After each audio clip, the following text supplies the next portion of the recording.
একদম স্লাইড, দেখো সবুজ রঙের পাতা থেকে অল্প অল্প রস বেরিয়েছে, খুব অল্প বেরোবে, খুব অল্প, ঠিক আছে, কেননা আমি অল্প কোয়ান্টিটিতে নিয়েছি। তো এই যে হচ্ছে রস বেরোবে।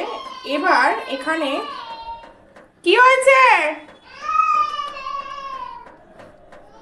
আমার হাতটা কিন্তু ভালো করে হ্যান্ড ওয়াশ করা। আর সিম্বা ওখানে চিল্লাচ্ছে কেন, অনেকক্ষণ হয়ে গেছে ওর কাছে আমি যাইনি। তো এই দেখতেই পাচ্ছ রস বেরিয়ে গেছে অলরেডি।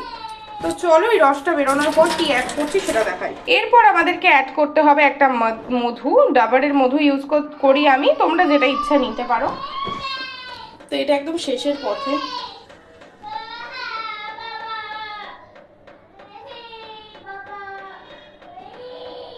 একদম স্লাইটলি, এক ফোঁটা, বাচ্চাদেরকে বেশি মিষ্টি না দেওয়ার চেষ্টা করো।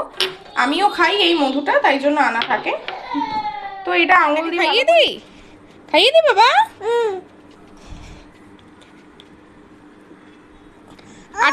না না তোমাকে খাওয়াইনি, তোমাকে খাওয়াইনি, ওকে খাওয়াচ্ছি, চেপে ধরো চেপে ধরো, পিকাচুকে খাওয়াতে হবে আবার।